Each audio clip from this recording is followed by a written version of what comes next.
Hi, welcome to another day and Life with Sandy.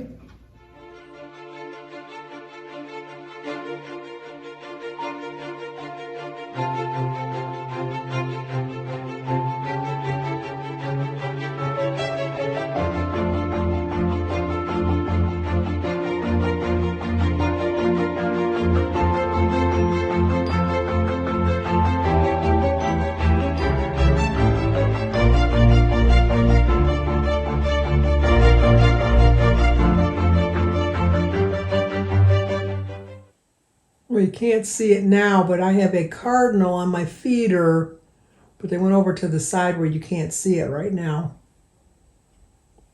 But I think it's my mom coming to visit me because I really believe a cardinal is a loved one coming back to help you out with problems you're having in your life. Oh, I guess he's not ready for his close-up. Okay, there he is, or she is. She, I think, because I think the females are the prettier ones. The males, no, I take that back. The males are the red ones. The females just have like a red beak. So that must be my dad. Or maybe my brother Pat. Beautiful bird.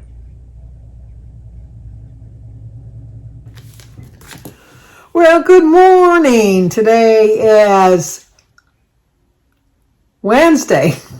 I think for a minute. Today is Wednesday, January 25th, and we have two birthdays today. Today is my sister Mary's birthday.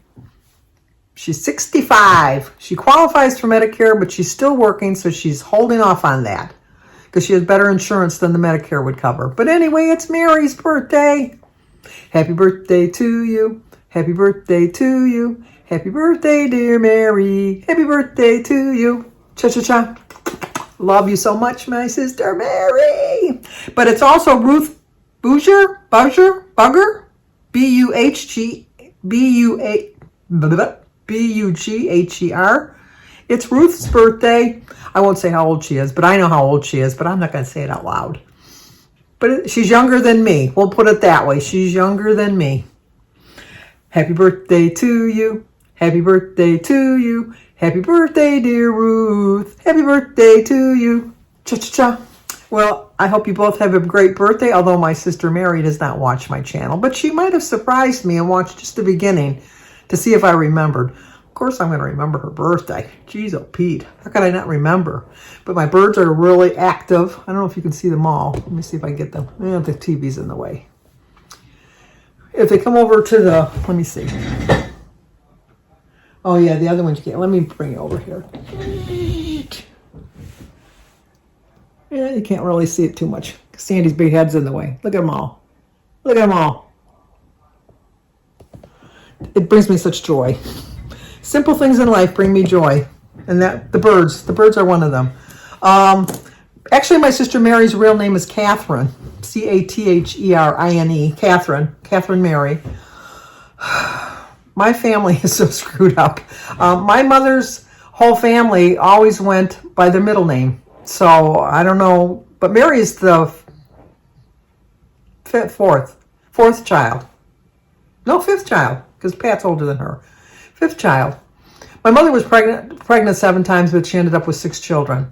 But she had lost one between Mary and Denise, so Mary would have been the 5th child any way you look at it. But everybody else goes by their first name. Although my father called us by our full names. We were Sandra, Michael, Susan, Patrick, Mary, and Denise. Whereas my mother would call me Sandy and Mike, and Sue, and Pat, you know. But my mother's real name was Muriel June. She went by June. My Aunt Agnes's name was Lorraine Agnes. We called her Aunt Ag. My other aunt was Ruth Marjorie. We called her Marjorie. Aunt Marge. So what was I don't know what my Aunt Rose's middle name was. She must have really been just a Rose, because I don't know what her... Like, my Uncle Ken was Herbert Kenneth, and we called him Ken. Uncle Ken. So, I don't know. Screwed up family. That's all I can tell you, is a screwed up family. But Mary... My mother always told Mary that she would tell her why she called her Mary, but named her Catherine, but she never did. Never did.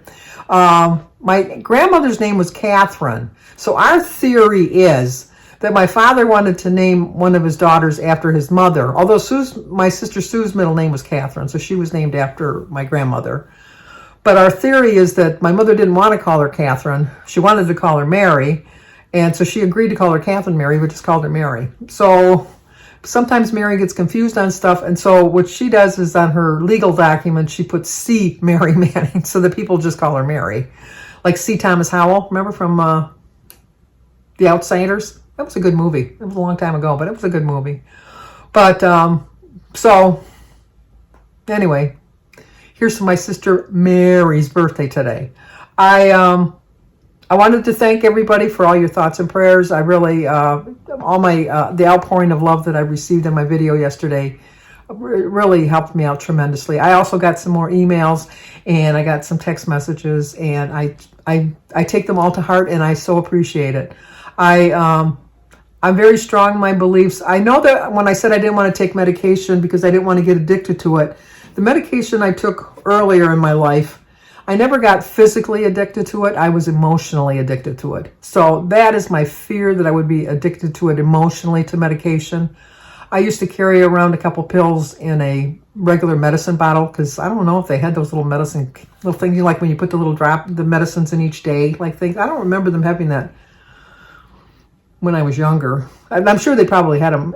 I should have figured that out, as much as I was a hypochondriac looking for things to worry about. But so I used to always have a pill bottle in my pocket, and if I would go anywhere, I'd always check my pocket. It was like, okay, yeah, I can feel the pill bottle, because I was dependent on having that bottle in my. Now, I might not have never taken the medication, but just the thought of mind that it was in my pocket, that if I needed to take it at any given moment, that I could take it. So I became addicted to the feeling of having something nearby, and I just don't want to do that again. So I don't know. It's like I take other medications for other things, but I just feel this is something that it's my mind that's controlling it, and I can't let my mind control my everyday process of everything of how I live.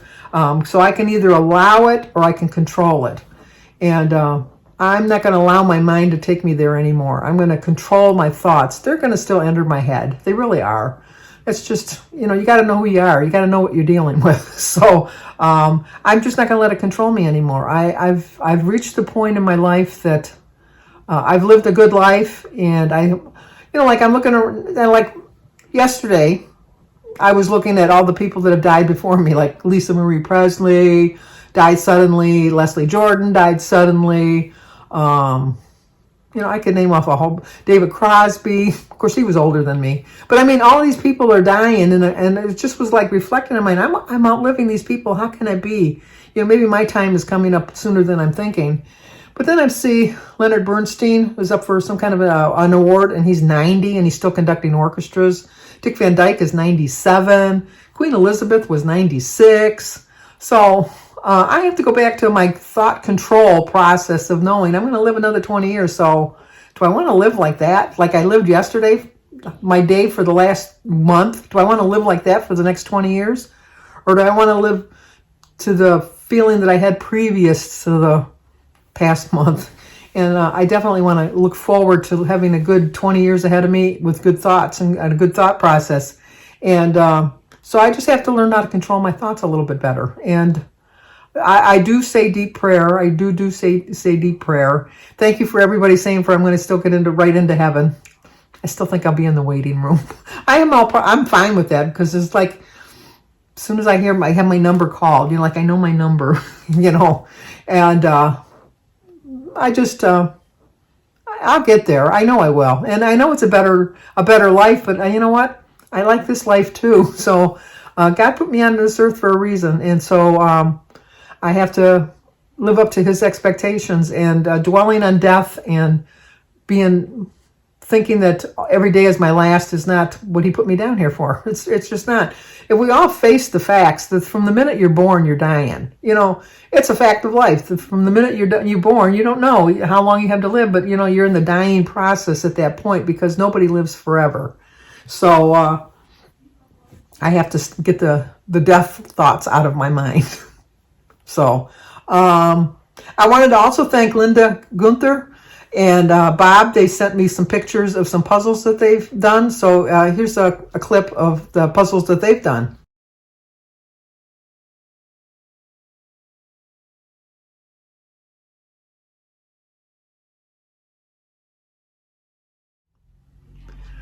They look a little difficult. I'm surprised how fast Jim and I got ours done, because usually we take about a week. I know Carrie and Corey got theirs done like in a couple hours, and I looked at that puzzle that they were doing, and I'm thinking, oh, Carrie, that would take me weeks. But this one was fairly easy. I still haven't got the. I have to take it apart and put it back in the box because I got to clear the table off for our family dinner tomorrow. I could move the board, but I have another puzzle that I have. Well, I have three I have to pick. When I do decide which one I'm going to do, I'll show you. But I probably won't start that till Friday because the table won't be cleared for tomorrow. But I do enjoy doing the puzzles. It does keep my mind sharp. Jim was a little disappointed that I had it all done. He was glad it was done because that's like you want to feel a sense of accomplishment. But I think he was a little miffed that he didn't do more on it, because he even said, well, I didn't put but maybe 10 or 15 pieces out of the 500 on there. So you did the puzzle, really. So I got to work a little bit slower pace next time, or let him work on it a little bit more, I guess. I don't know. But so I'm feeling a lot better today. I actually cleaned the house today, and Jim did the floors. When we got the hardwood floors, which I did not want, I like carpeting. I know the carpeting holds in more dirt, and it's like harder to clean and all that stuff. But I just like carpeting. And the thing that sold me on the fact that we would get hardwood floors through the whole house was that Jim was going to take care of the floors. And he did for the first couple years, and then it kind of slacked off. And now it's just every once in a while. So he had today off. He has Wednesdays off anyhow, and the snow kind of kept him home. And so I said, well, I'm going to clean the house. Do you think you could do the floors? And without hesitation, he said, yeah, I'll do the floors. So we have a very clean house for everybody's going to come tomorrow. It's all disinfected and Lysoled and everything. So hopefully I don't pass on whatever I had to my family coming tomorrow, because I have not had them over since I've been sick. And just for the fact I didn't want to get them sick. But I feel well enough that I can have them over for dinner tomorrow. I will definitely scrub my hands extra long, just to make sure while I'm working with stuff, and just be very cautious. But I think that I've disinfected just about everything. The house smells clean. You know that smell, that feeling that when you go and you can smell the Pine Sol and the Lysol and all that stuff, and you just know it's a clean house now. That's how I feel now. It's a clean house. But I'm still trying to figure out ways to deal with my stress and anxiety. Prayer really does work for me. And I just realized that I probably wasn't praying as hard as I could have or should have. Although I was praying. I really was praying. I said a rosary every night. And it did help me. It helped me relax. And I just, I don't talk out loud, but, I talk to God. And I think if you just sit, sometimes you can listen and you can hear him. And I did. I heard him. I heard him a lot. And I heard him through your messages and all your prayers and thoughts. And I heard him speaking to me yesterday. So I feel a lot better. I definitely feel a lot better. And I am dealing with my stress and my anxiety without medication. And so that's it, I guess. But I'm going to watch YouTube videos today because I've fallen behind on them again. And I'm going to watch those. And I don't know what I'm going to have for dinner. I don't even know what I'm going to have for breakfast. I'll figure out something. But I will show you what I had for breakfast and for dinner. And I wanted to give a shout out, although they don't watch my channel, and I don't think any of my neighbors watch my channel, but my next door neighbor, Jason, came over and shoveled the snow for us. He has a snowblower, but nonetheless, he came over and shoveled the snow. I don't know if you can really tell. I think we have about 4 inches so far. It's still snowing, but you really can't tell in this video. But it's still snowing, and so he came out like about 2 o'clock. Because obviously I'm going to get ready to eat like yesterday I had my appetite, today I really don't. So it's just like a back and forth kind of a thing. So I've been kind of putting off eating, and I know that's not doing me any good with everything else going on in my life. But like I said, I can't see the point of eating just to eat. But anyway, Jason had called or texted and said that he was going to do the snow. And so, I thanked him for that. And so then I told Jim, and he says, well, what time is he going to do it? And I go, I don't know. He just said he was going to do it. So when Jim heard him out there with his snowblower, he started putting his socks and shoes on. And I go, what are you doing? He says, well, I'm going to go out there and help. And I go, no, he came over because he wanted to do a favor for you. I think you'll insult him. Now, do you think, Jim seems to think I was just being a naggy type of person, I guess. I don't know. He didn't go out, but he didn't believe me. Now, what are your thoughts? If you were volunteering, now Jason's in his 40s, we're in our 70s. So we've been living here for 16 years. So like they were newly married when they first moved in, and they had little tiny kids that we took care of, not took care of, but, looked out for. And now his kids are all grown up in that. I just think that they think of us as parental figures and would hope that somebody would take care of their parents like they want to take care of us. And so I told Jim, I said, yeah, I think you're kind of insulting him if you go out. It's like he's trying to do you a favor and you're telling him his favor's not good enough. Am I wrong? I don't think I am. I really not. And I told Jim, I says, if you feel so passionately about it, when you have to go back out later on tonight, because it's a 2-time thing, shoveling the snow, because it's really coming down still. Although you can't tell, but it really is coming down. But I told him, I says, if you really feel that way, then later on tonight you can go out and you can go shovel his snow. Although I'm hoping that Jason will come back and shovel it before Jim goes out there, and I'm not going to tell Jim next time. But what are your thoughts on that? I think that if somebody wants to do you a favor, that if you go out there, I don't know. What do you think? Let me know. Let me know in the comments below so I can let Jim know whether you're like I'm wrong, which I know I'm not, or he's wrong, which I know he is. But I'll go along with the consensus of what anybody says. But I still think that he wanted to do us a favor. He wanted to look out for us. And as he would hope someone would look out for his parents the same way. So that's my thought, because we had older neighbors that we always took care of when we were younger, and we never would have expected anything from them. We had a neighbor, Mary, that when we bought a pool and we were just putting the pool up, it was funny when we were putting the pool up, we were too cheap. I don't know if it was that we were too cheap. I just think we just didn't have the money. We were going to put the pool up ourselves. So we had all of our friends come over to help us. And we had like a barbecue and the whole bit. And we had the sand delivered, and we were like putting the pool up and everything. And it was hours. And we were making no headway at all. And then one of the people that was helping us called a friend that put pools in for a living. And he came over and he saw everything we were doing wrong. And he took over as the contractor, so to speak.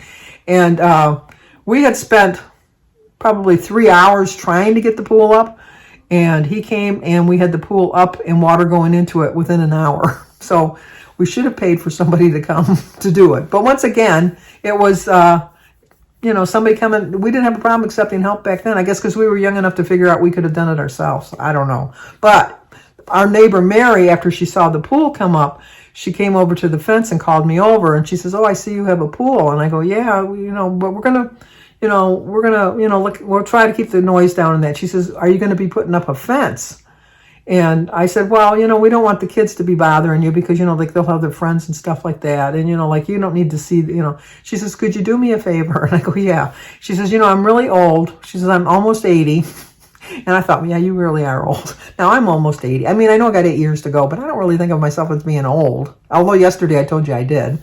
But, I said, what do you want? And she says, I would want you to wait till I die before you put the fence up. She says, because I so enjoy sitting on my back porch, and because she had like a screened-in porch, and watching the kids outside playing. And I'd love to see them in the pool. So if you could please not put the pool, put a fence up until I'm past. And I said, Mary, I will not put a fence up. And so she says, that's good. She says, because her husband was bedridden and he had fallen out of bed a couple times, and she had called Jim to come over to help her. Actually, Jim put him back in bed because he was so frail, he was able to pick him up and put him back in the bed. But she says, I can always count on you and Jim to help me whenever I need anything. And, I'd hate the thought that there's a fence that I'd have to yell over. And I said, Mary, don't ever worry about that. So we never put a fence up. She lived a long time. I think she lived to be almost 90. So but she was such a good neighbor. And then I remember another memory I have of her is like, I always planted flowers along the back garden. And I always put marigolds because I just love marigolds. I just think they're so pretty and they're such a hardy flower. And the one year I just thought, I'm going to change it up this year. This is before we got the pool. And I think I'm going to change it up this year. I think I'm just going to put petunias in because they're just as nice. They're pretty, just as hardy, I guess. So I put those in. And when I was planting them, she leaned over the fence and she says, oh, you're not going to put marigolds in this year. And I said, no, I thought, last couple of years I've been putting them in. And I just thought that the petunias would be a nice change of pace. And she says, well, I really wanted to thank you for not putting them up. And I said, why? And she says, because I'm allergic to the smell that they give off or the scent that they give off. So I couldn't sit on my porch on breezy days because the scent would come over and my allergies would kick in. And I go, well, Mary, why didn't you say something? She says, because it's your garden. And I didn't want to, limit you to what you wanted to plant. So I never planted another marigold on that side of the house ever again. And now, all these years later, which is almost 20 years later, 25 years later, when I plant my marigolds, I always think of Mary. I always do. I always have a nice little thought of her, like she was such a good neighbor. And, so it all comes back to the fact that we did so much for her and I never once expected anything from her. My boys would go over and shovel her snow and cut her grass and stuff like that. And she'd always try to pay them and they would not take the money. And she would get so upset so that it got to the point that I had to let them take the money because it was just, it brought her joy to pay them back. So, we had Greg on the other side doing it when Jim had his surgery, when we had the snowfall back in November and December, the early part of December. And Greg came over and shoveled our snow. I so appreciate it. Mark across the street came and brought us a Christmas present, which was totally unexpected. So Steve on the other side is always taking care of Jim. So I think what goes around comes around in life. And I think that we threw out a lot of good vibes when we were younger. And I think that they're coming back. And we need to accept them with graciousness. And I think that by not going out there, we're accepting his help. And oh my gosh, 20 minutes. I wanted to share my birds with you because at the beginning of the video, because they bring me such joy. And the cardinal I just was so happy to see a cardinal. I know that it's just a myth, but it's a myth I love living with, that it's a loved one to come back to see you. And it just brightened my morning. It really did. And now I'm looking at my Alexa, which I have my pictures on, and it's my sister Sue. So it's just an all-around good day. It's my sister Mary's birthday. There's my sister Sue there. Either my brother Pat or my father came to visit me, my mother, who knows.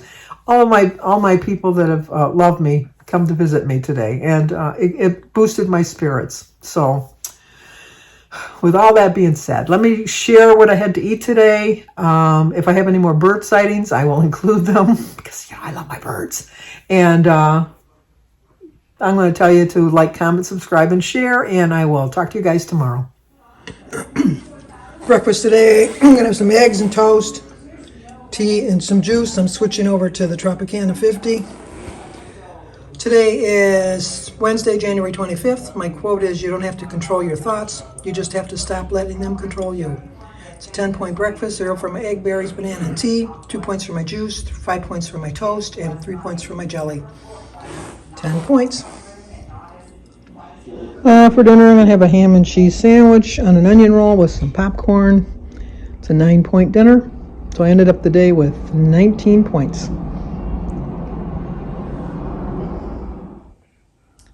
Well, the word is out. Beating at the Caracos. First come, first serve.